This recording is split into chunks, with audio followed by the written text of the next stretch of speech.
Good day, class. I'm excited to present this lesson to you today on problems with the modern media. We've been going through ways the media does communicate truth, and obviously there's a lot of discussion on what truth is nowadays, and in some ways whether the media does a good job communicating truth. So we're going to cover that.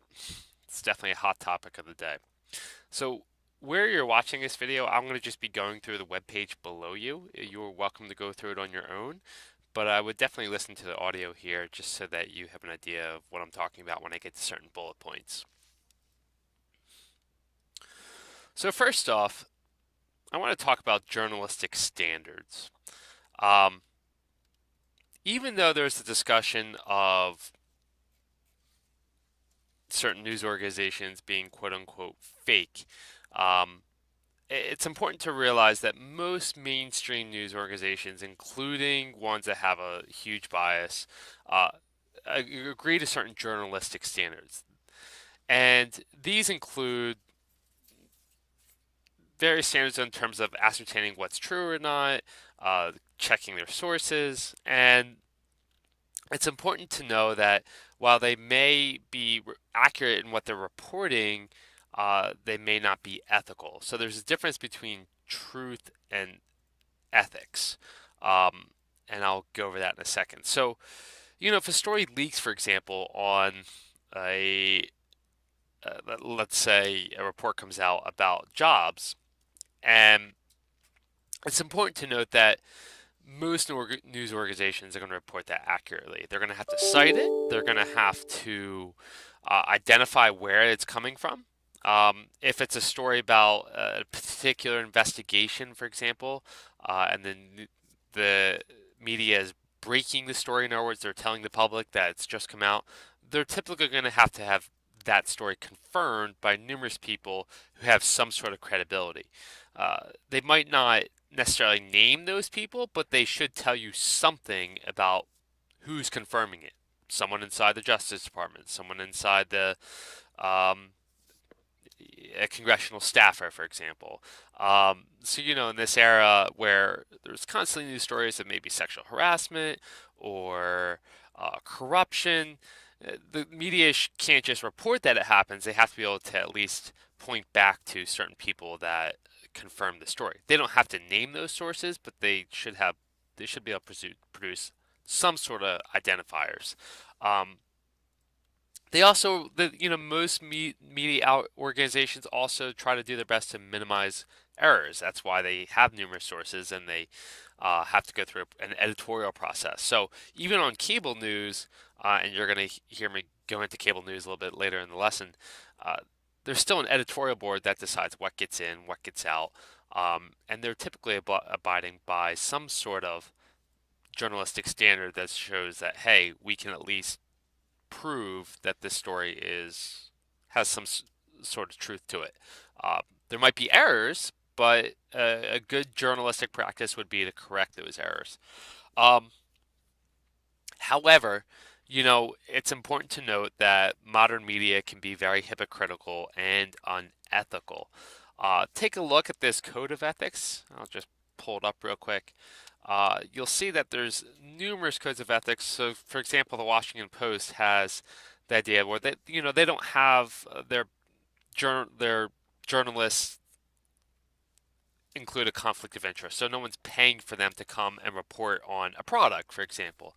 They're going to do it on their own dime, and the company will give them access if they want. There's also the idea that they're not taking someone else's work. All of these are good things, but however, it's important to note um, a couple of these things on fairness. Sometimes, especially when it comes to really going to target here quick news, things you would find on social media, things you would find on cable news, might not have all these aspects of fairness. So it's important to note that while I am fully able to say that most news organizations might report the truth if they're legitimate, I'm also willing to say that they might not be ethical in their presentation, and I'm going to show you a few ways that they do that later. It's also important to note that typically you're going to find these ethical issues uh, with an organization when they have less time to tell a story. So things like on social media, cable news in particular is pretty bad about it. Even the main network sometimes if they only have a half hour, don't always have time to report the whole story. So they report sometimes what is most sensational, and that could be a problem. Um, they don't always admit their biases. For example, they'll stand on the pedestal of being objective when they really are biased. And a quick note on bias: it's okay to be biased. Everyone is. It's in fact pretty much impossible to be completely objective.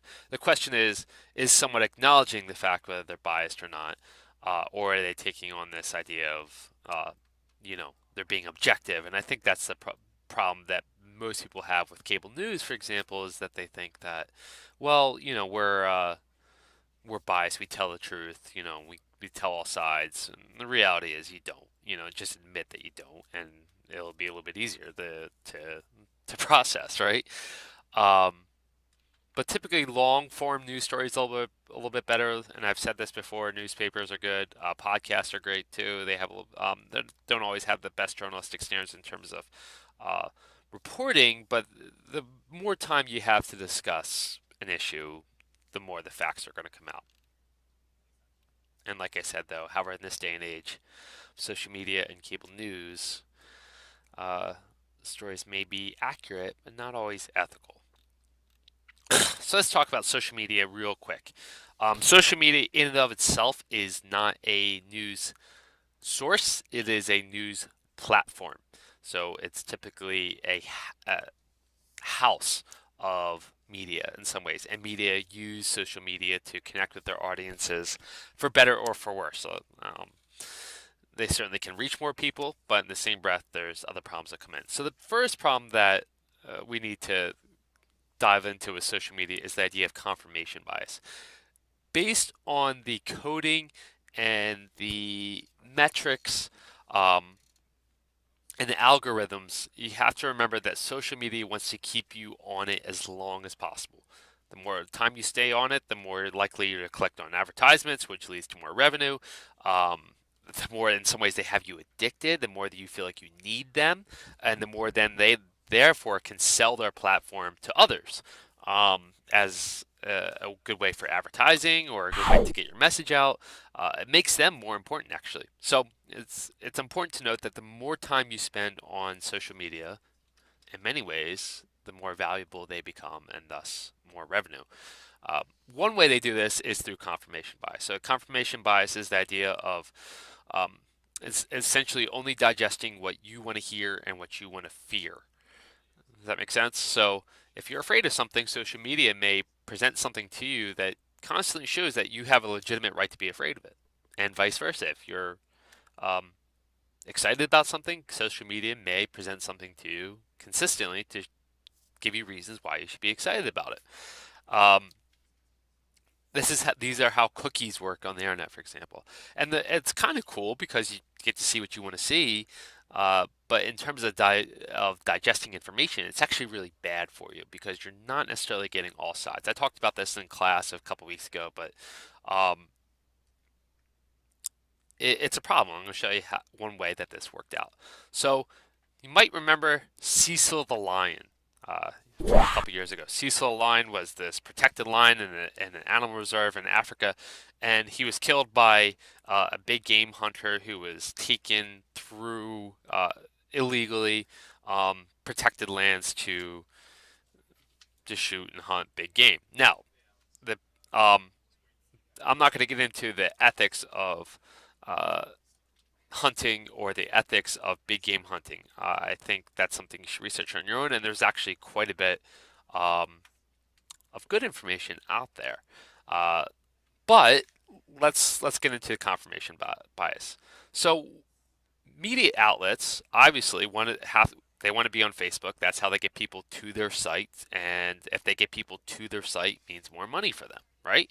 More money for advertisers, more money for legitimacy of their stories. Um,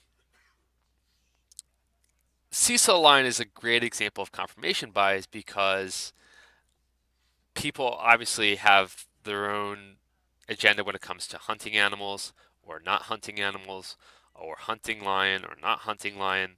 And this story popped up on Facebook.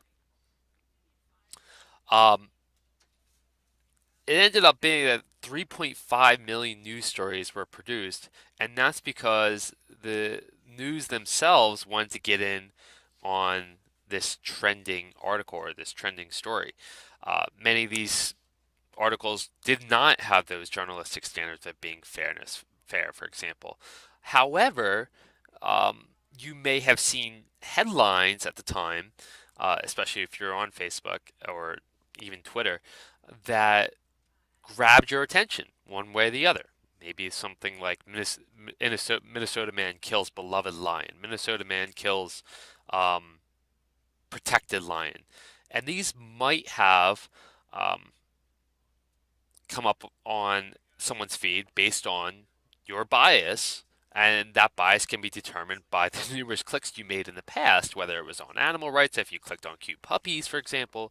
Um, and before you know it, someone would maybe only get a quarter of the news stories on Seeds of the Lion, but they really just confirmed the person's fears or confirmed the person's hopes. So Lion is a good example of how Facebook can, and then of course the story went viral because there's 3.5 million news stories and people are posting about it, but the news themselves are only doing it to make sure that they're getting revenue. So on social media, people see stories, like I said, that confirm your fears and hopes, and this has been exploited by national agencies, and certainly was the case in the 2016 election with fake news.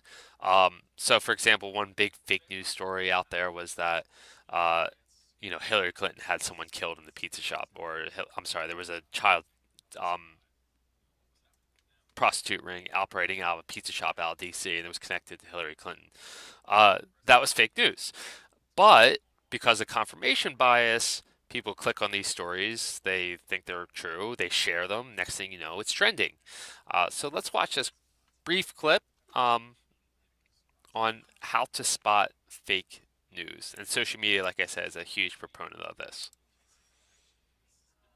Fake news is nothing new, but bogus stories can reach more people more quickly via social media than what good old-fashioned viral emails could accomplish in years past.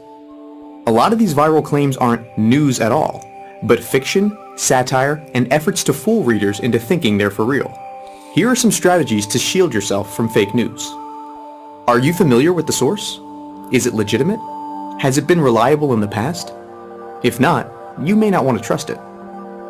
If a provocative headline drew your attention, read a little further before you decide to pass along the shocking information. Even in legitimate news stories, the headline doesn't always tell the whole story. But fake news, particularly efforts to be satirical, can include several revealing signs in the text. One fake story even attributed a quote to a dolphin. If that had been real, you could argue they buried the lead. Another telltale sign of a fake story is often the byline, if there even is one. And in some cases, the authors are not even real. One story was credited to a doctor who won 14 Peabody Awards and a handful of Pulitzer Prizes, which would be very impressive if it wasn't also totally made up. Many times these bogus stories will cite official or official-sounding sources, but once you look into it, the source doesn't back up the claim. Some false stories aren't completely fake, but rather distortions of real events. These mendacious claims can take a legitimate news story and twist what it says, or even claim that something that happened long ago is related to current events. One deceptive website took a story that was over a year old from CNN and slapped on a new, misleading headline and publication date. So on top of the deception, there was copyright infringement. Remember, there is such a thing as satire. Normally it's clearly labeled as such, and sometimes it's even funny. But it isn't the news. And then there's the more debatable forms of satire, designed to pull one over on the reader. These posts are also designed to encourage clicks and generate money for the creator through ad revenue. But they aren't news. We know this is difficult. Confirmation bias leads people to put more stock in information that confirms their beliefs and discount information that doesn't. But the next time you're automatically appalled at some social media post concerning, say, a politician you oppose, take a moment to check it out. Try this simple test. What other stories have been posted to the news website that is the source of the story that just popped up in your social media feed? You may be predisposed to believe a story about a politician you don't like, but if the alleged news site also features a story about Guardians from Antarctica retaliating against America by hitting New Zealand with an earthquake, maybe you should think twice before sharing. And yes, that earthquake story is a real example of a fake story that popped up.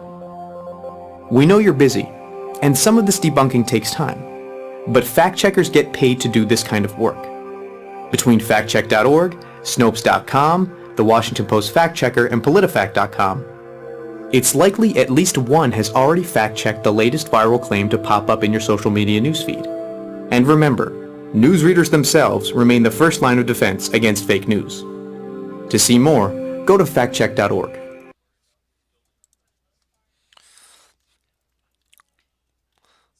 So you guys don't have to watch this video right now, but it's certainly a good point. Is this is Frank Rosen? He's a professor of journalism out of the University of New York. And one thing in there that he really said that was really fascinating to me was that, when you think about social media or you think, maybe think about a newspaper, for example, there's an editorial board, right? There's someone to go to if you disagree with the story or if the facts aren't true, or if they're missing part of the story, you can contact the reporter most of the time. When social media puts up a story in your feed, for example, there's no one to do that to. They put it there because you've clicked on numerous things in the past and they think you're going to be interested in it. So obviously social media has its problems. What about other news? Well, there's a couple other strategies that are employed, particularly by cable news. Like I said, I would save some for them. The first is that they use sound bites. These are quotes or recordings that are edited to create a story. They often lack context, and they reveal bias. Again, without the bias actually being stated, because there's the idea that they're being objective. So it might be, um, I'm going to show you guys something at the bottom, but it might be when someone gives a long quote and they only take out 3 words of the quote and say, uh, Mr. Giuliano actually said that cats are green, when in reality I was talking about a hypothetical cartoon uh, where my daughter colored a color book and the cats are green. Quote I said was true, but it doesn't really take in the whole idea. Ad hominem, this is the idea of evaluating the person rather than the idea. In other words, you say, well, that person is not qualified to say it, therefore their idea is dumb. Not necessarily. Um, you got to evaluate the idea sometimes, and if the person who's speaking is an expert, that gives some weight to the idea, but you can't just discredit the idea. The news will often overgeneralize the facts. They'll overstate the facts. They'll rewrite history, so they'll say that uh, an event happened much later than it really did. For example, um, President Obama did this with the Affordable Care Act. At one point, he said that at one point, one part of the Affordable Care Act was struck down. It was requiring people to religious institutions to provide birth control when they felt like it was against their religious beliefs. Um, and President Obama came out and said, "Well, the Supreme Court, this is one of the first times it's struck down a law uh, that was made by Congress." When in reality, the Supreme Court has been doing that since literally 1791. So that would be an example of rewriting history. Sometimes there's guilt by association. Oh, this person worked on um, the Clinton campaign, so therefore I'm not going to trust them. And the news, particularly cable news, also focuses on entertainment, and this is why you see people shouting on each other. They move from story to story real quick because, let's face it, any long, drawn-out conversation um, might not be the most entertaining thing to watch. Might be entertaining to listen to, especially if you're interested in that topic, but um, it's not necessarily entertaining. So that's why you get people shouting at each other. There's multiple screens, multiple headlines. Uh, it's all for the idea of entertainment, not necessarily information. So let's watch how media, politicians, and campaigns all malign the truth using some of these strategies. We're going to take a clip of Abraham Lincoln. This is a mock, would be satire in some ways of the election of 1860. I'm sorry, 1864 between General McClellan and Abraham Lincoln, um, where Lincoln made a speech. Uh, and let's hear what he said, according to McClellan. Has President Lincoln given up? At a speech in Pennsylvania, he even refused to dedicate a battlefield still fresh with the blood of tens of thousands of Union soldiers. We cannot dedicate. We cannot consecrate. We cannot hallow this ground. Lincoln believes that America will perish from the earth, Perish from the earth. and that our soldiers have died in vain. Died in vain. Honestly, Abe, died in vain? In vain. In vain. In vain. In vain. Abraham Lincoln, wrong on the war, wrong for the Union. I am George B. McClellan, and I approve this message.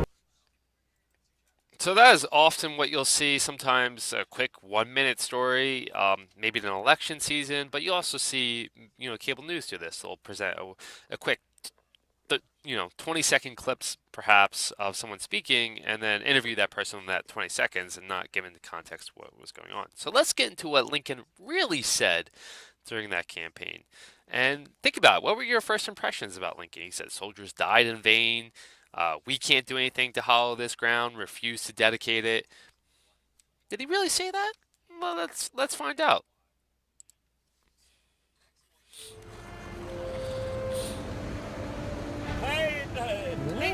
It's Abraham. We love you. Hey. Lord have mercy me.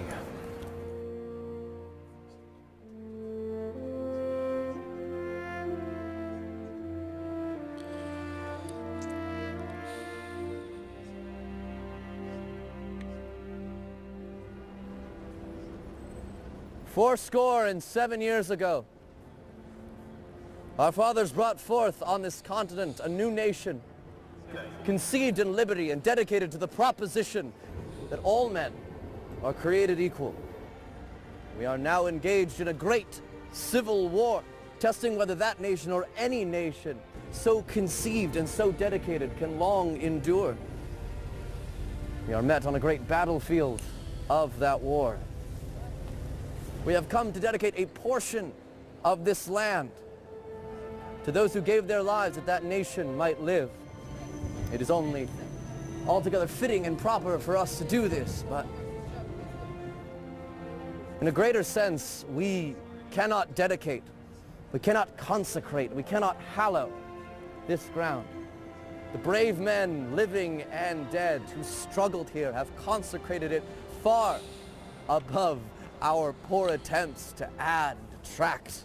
The world will little note nor long remember what we say here, but it cannot forget what they did here. It is for us, the living rather, to be dedicated here to the unfinished work to which they who fought here have thus far so nobly advanced.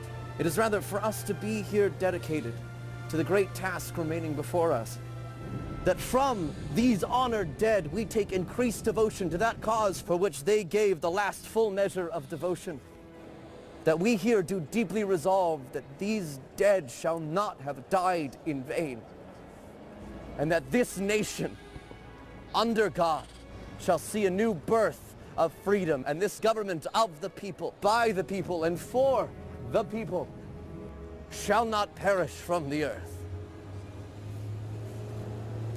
Thank you. So a couple things. Obviously, he said that the nation shall not perish from the earth, as when the ad said that it shall perish from the earth. That they had the ad made it sound like the soldiers died in vain, when in reality he was saying that they did not die in vain. You could hear that a little bit beforehand. And then lastly, he said that we cannot consecrate, we shall not hollow this ground. And he was the real speech said that in many ways, them being there couldn't do it. The blood and sweat and tears of the battle itself did it. So definitely a mischaracterization. So a couple of questions. What was Lincoln really trying to communicate? Got to remember this was in many ways, a dedication um, of a cemetery. How did this differ from the McClellan ad? I just went over a couple ways. And what strategies do you think are being used? Sound bites, overgeneralizations, the rewriting history. Pay close attention to that. So that wraps up today's lesson. I know it was long, um, but if you had a trouble following along on the page itself, this was a good strategy for you. Um, take a look at the homework on the next page and let me know if you have any questions.